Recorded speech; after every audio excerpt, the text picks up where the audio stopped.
Hi Mirae, hi Indonesia. Today I have the four horsemen for you. Google, Apple, Amazon, and Facebook. Or should I call it Meta?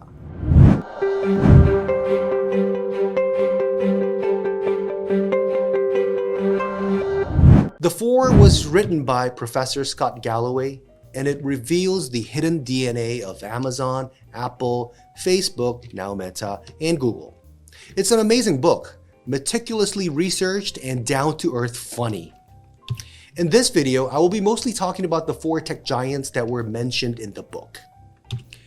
The crux of this book boils down to you. How did these companies get to be so connected with billions of people? The answer? They have captured the essence of basic human needs. Google responded to our desire to seek God. Our brain is robust enough to ask very complex questions such as, why do humans have to die? What lies beyond the end of space? I don't know. But we're only humans and we don't have answers to all of those questions. That's why we sought out for a super being.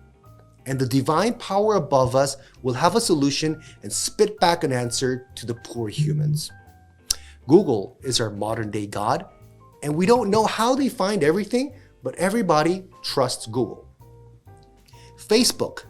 Facebook touches upon the basic instinct of humans, love. There is a study that you live longer if you love more. Hence, humans have this desire to be loved. The physical act of caring and loving each other extends your life. Facebook is sharing love at immense scale. Ready to click that like button and share your love with me? Next, throughout the history of mankind, the number one illness was malnutrition. And take a step further into the darkness is death by starvation, which is a bad way to go. So our desire to collect more to avoid starvation is embedded into our DNA. Less is bad, and more is always better.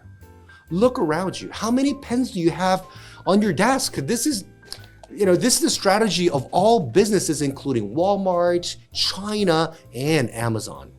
Finally, Apple touches on your basic instinct, the desire to procreate. In other words, the desire to mate. Samsung makes better phones, really. But if you own an Apple, it signals that you are wealthy, educated, successful, and have good genes. Not me though. So if you mate with me, who's an iPhone owner, you have a better chance that your child will survive longer than if you mate with someone who owns a Xiaomi. Is that all you got? Let's talk about Amazon.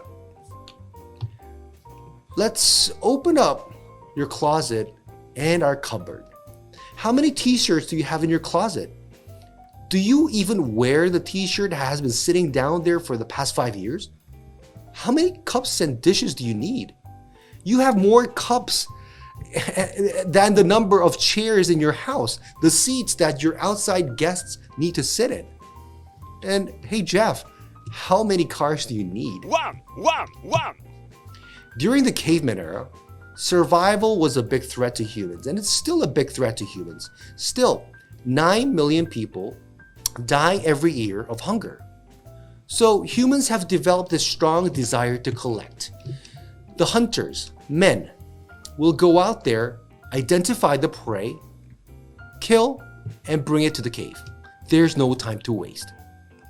When we bring a catch home, the gatherers, women, will identify the catch, look at the quality, can we eat this, touch the texture, and analyze.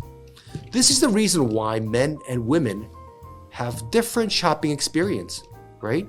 Men have no time to waste, and women have to touch, feel, see, wear, and then make their decision. For Amazon, that prey was books. Easy to recognize, kill, and digest. And now, Amazon is the everything store. With amazing innovations such as the fulfillment centers and rocket delivery, humans can now buy everything that they need and even more stuff at Amazon that you really need at minimum efforts. Amazon will bring the catch with a big smile on their faces. Amazon has greater access to cheaper capital compared to anyone in the world. Through storytelling of Jeff's vision, which is building the Earth's biggest store, Amazon has reshaped the relationship between the company and the shareholders. Media also loves superstar CEOs, and they create a buzz around this big boss, right? Remember how Steve Jobs wore his black turtleneck t-shirts because he didn't want to waste his time choosing what to wear every morning? Tech CEOs are now the new celebrities, and they give Amazon the spotlight and the capital. The era of rigid CEOs making decisions in the office is now over. You need to be out there and become superstars. By the way, this gentleman is Mr. Chung Ji-young from Hyundai Group. Now, cheap capital, access to cheap capital means crazy experiments. Now, there are two types of innovations. Number one type is an innovation whereby the leaders say, this is the future of the company, there's no turning back, we're betting everything, and if we fail, we risk our sustainability of the company. Type 2 innovations are small innovations, right? And then you start with small and say, hey, if it's not working, well, we'll just forget about it, right? We'll try something new. Amazon's Fire Phone was not a very big hit, right? I mean, they first started off with small money and small number of human capital. It doesn't work, you bring it back, right? We're out of here. And then, they try new stuff like restaurants, which also was not a very big hit, and then if it doesn't fail, forget about it, right?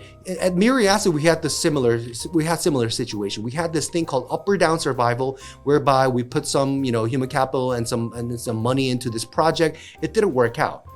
But when we tried the HOTS Championship, we had actually one or two people, supporting this idea. And later on, it was a jackpot, and we put a lot of people and human capital into this, which, ended up in a very huge success. Now, if you have access to cheap capital, you can continue these crazy experiments, which is a motivating driver for the shareholders, employees, and also customers. Now, next, normal companies would think, how can we build the greatest advantage for the least amount of capital, right? But Amazon says, with how can we build the greatest advantage that's very, very expensive that no one else can afford, right? This is something very, very unconventional because Amazon has access to unlimited cheap capital. We all know that fulfillment centers are not cheap. But Amazon can make that investment decision easily because thanks to their superstar CEO, Jeff Bezos, they have access to unlimited cheap capital. These fulfillment centers give Amazon the strongest competitive edge against competitors and create amazing customer value, i.e. rocket delivery. So on top of the unlimited cheap capital, you have consumers who subscribe to Amazon Prime. More people subscribe to Amazon Prime than people owning a telephone line, going to churches, and voting in the election. You can never dare follow Amazon's path, most likely because you don't have access to capital. Many marketing specialists believe that building a brand is a winning strategy, but they are wrong. Brand strategy is in its sunset cycle. There was a time when wearing Levi's, Guess, Timberland, was cool. Not anymore. People have no problem wearing quality functional products without a brand. I don't think Uniqlo is creating any brand image other than it is cheap and functional. And I don't have any problem wearing their clothes neither. Indeed, more and more people are forgetting brands because everything is going online. I think more people are choosing to stay with Airbnb rather than stay at Hilton, for example. Voice is also killing the attributes that brands have spent billions of dollars to build. With voice such as Alexa, Siri, Google, consumers don't know the price or even see the color, packaging, display, etc. It's not widely popular here in Indonesia, but when you ask Alexa to suggest batteries, it will suggest Amazon Basic, their private label brand, and play dumb about other choices. Sorry, that's all I found. Apple. I know you want these. An elegant yacht where you can party privately with friends and families, a fat diamond ring by De Beers that can win the heart of any woman you desire, the beautiful mesh texture of Bottega bag, and the sexy curves of Ferrari. People have always wanted to look beautiful. During the French aristocracy, the noble class spent 3% of the nation's GDP on wigs, powders, and dresses. Fast forward centuries, and LeBron James is spending money on Beats, Rolex, and iPhone. People's desire to look beautiful has not changed at all. Why is that? Because humans' natural desire to mate. In the animal world, the alpha male rules the female crowd.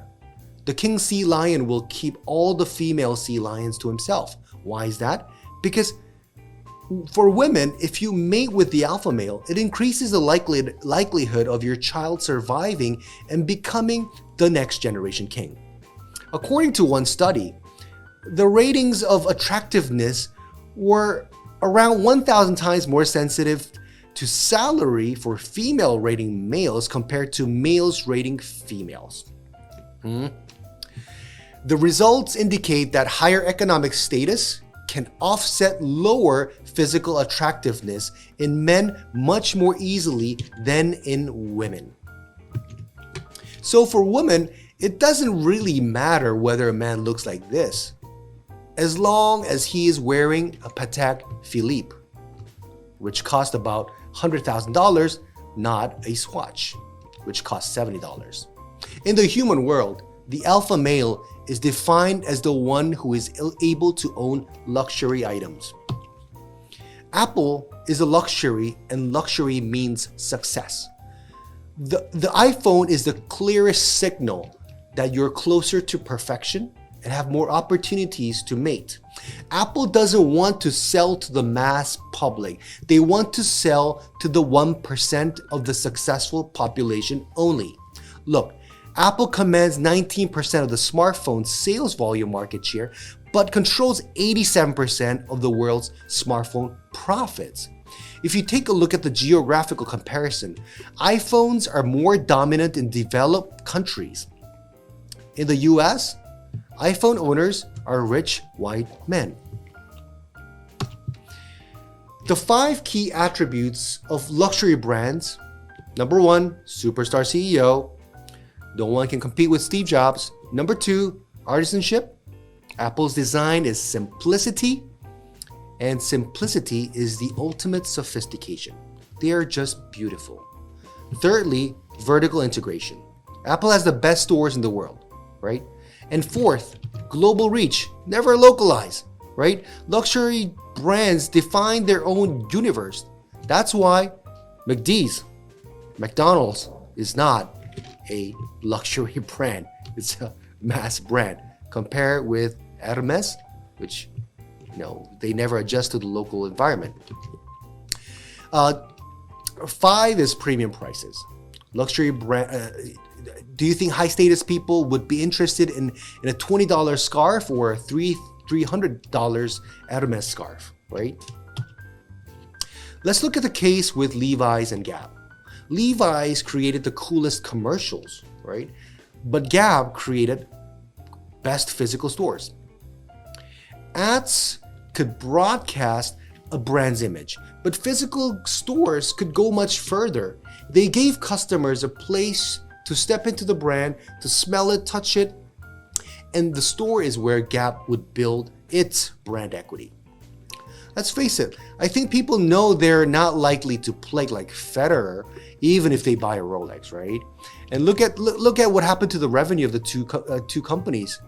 They diverted, right? Gap went up and Levi's went down.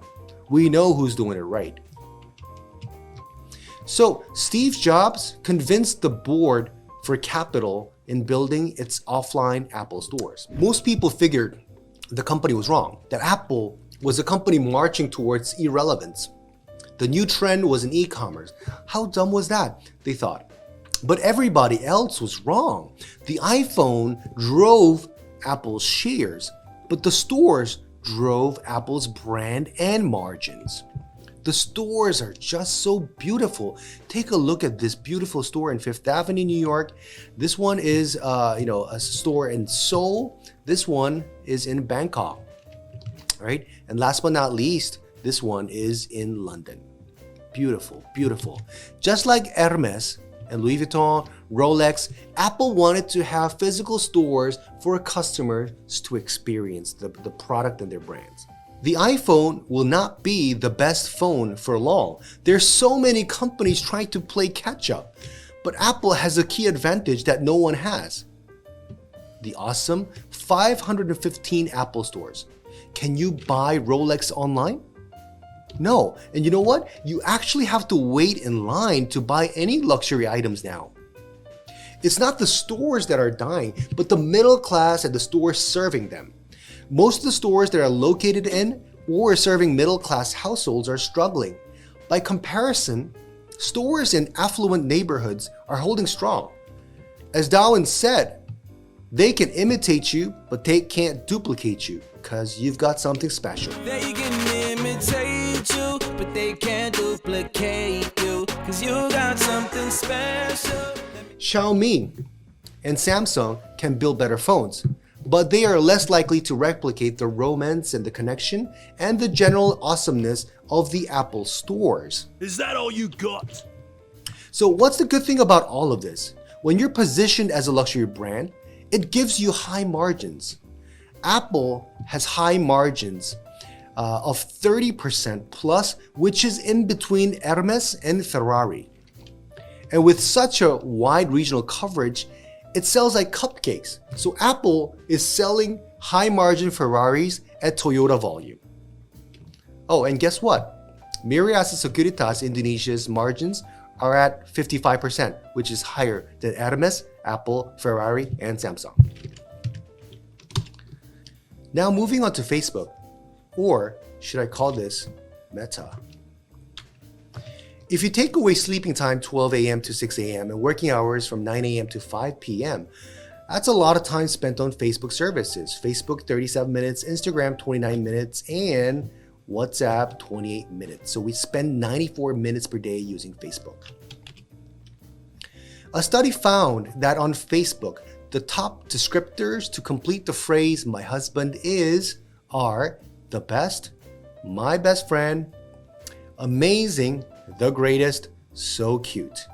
On Google, under the cloak of anonymity, one of the top 5 ways to complete the phrase is also amazing, but the other 4 were a jerk, annoying, gay, mean.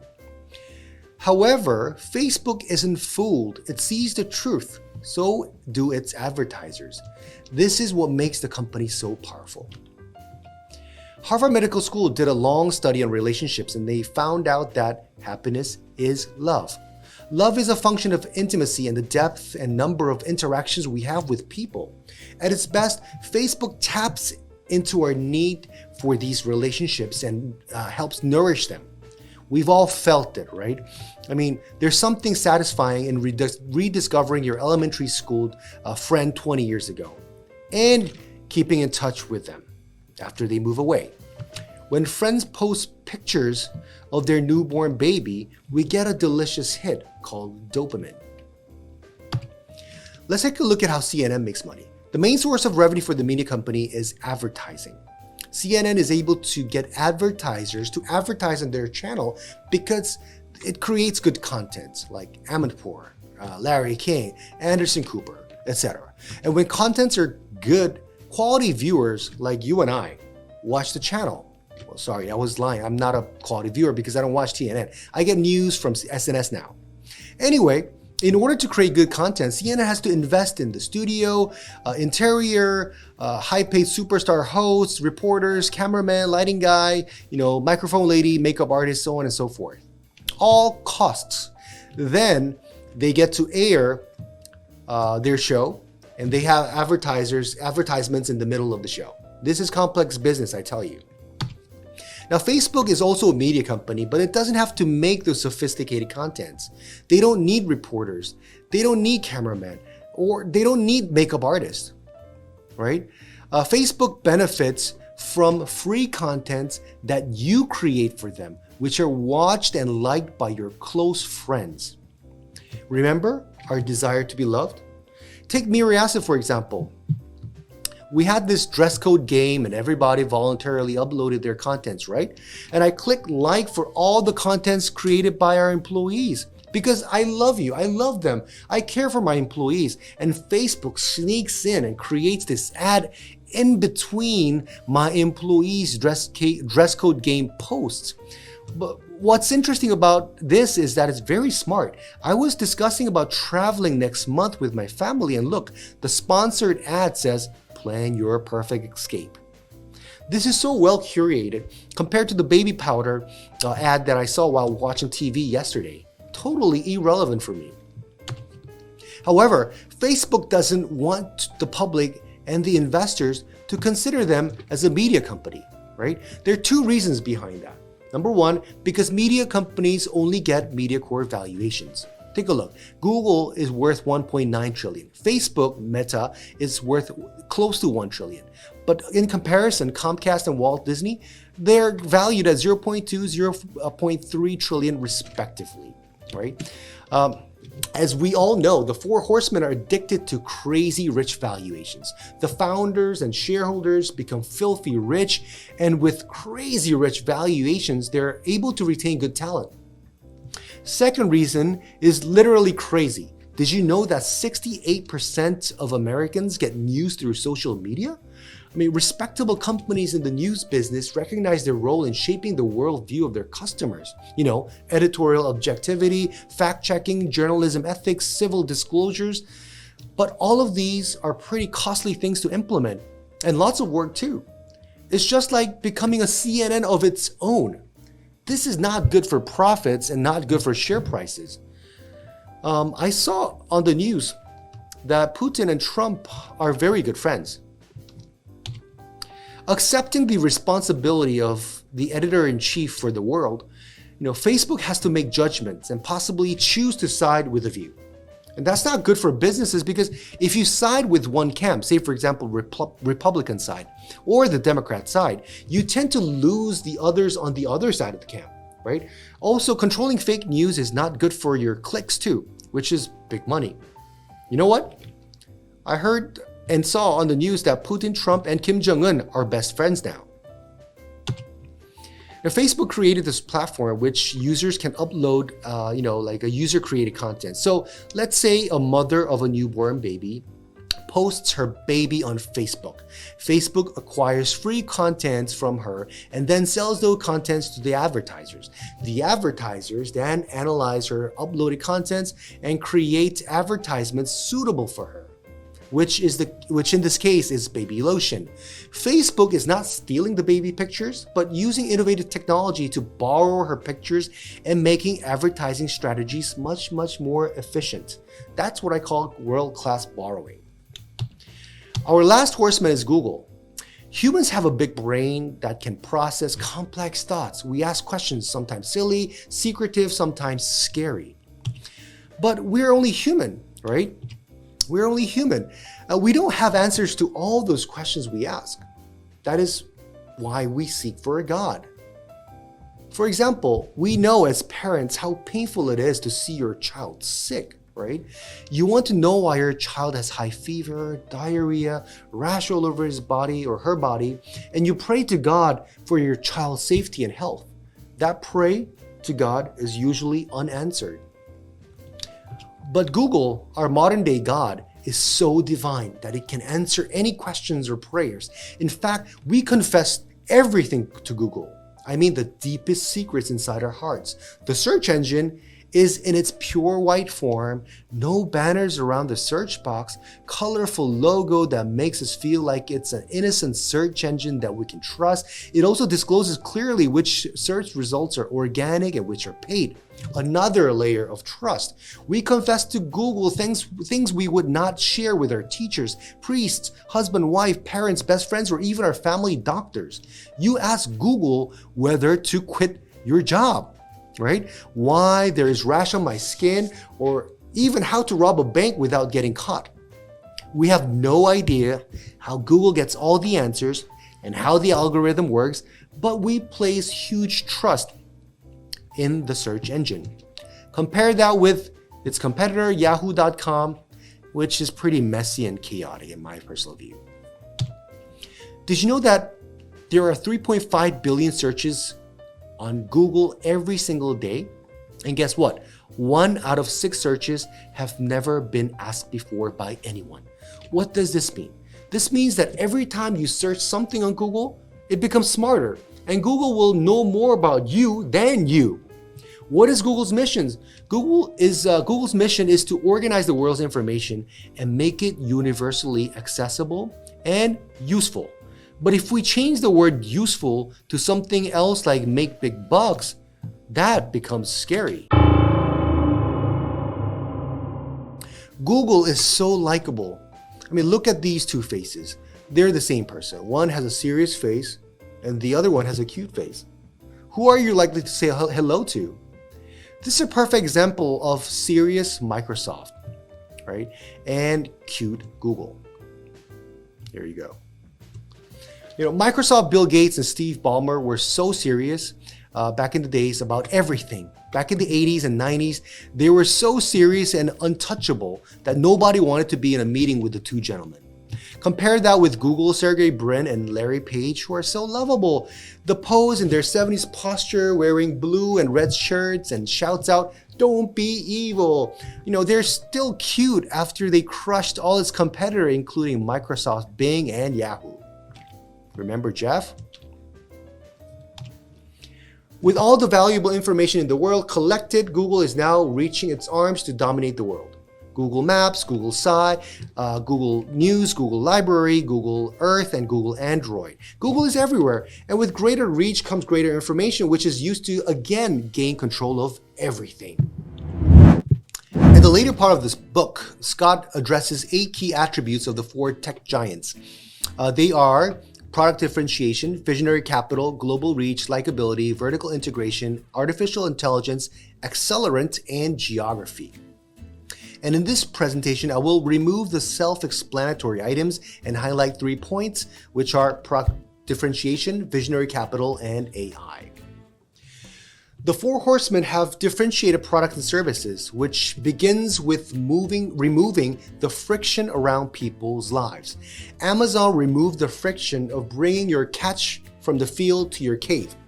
In fact, whatever you picked up from the supermarket is likely to be more expensive than the price tag on Amazon. And guess what? It's brought to you with a big smile for less than the cost of gasoline to go there and back. Uber removed the pain of waiting for a taxi, hoping that no one cuts in line, right? Remember when you were hailing taxis back then? And then a guy comes out of nowhere and then cuts in front of you and takes your taxi? That is so stressful. Also think about, whether you have enough cash to give to the driver is also painful. You only have 100,000 rupiah bills in your wallet and the ride is only 10,000 rupiah and the driver has no change. Ugh. And remember back in the days when you wanted to find information for your assignment and how stressful it is to find the right book you needed in the library? Well, look no further. Google has all the answers you need at a click of a button. Facebook removed the physical barriers for people to connect to each other. Sharing love could not be any more difficult. Yes, it's good to share hearts and likes, but it also made work communication so efficient as well. So it comes with an issue that working hours are now 24/7 as well. Now, if you don't have a differentiated products and services, you will have to resort to a dull yet expensive tool called advertising. I don't think I've ever seen Google advertise itself on TV. We have to talk about visionary capital.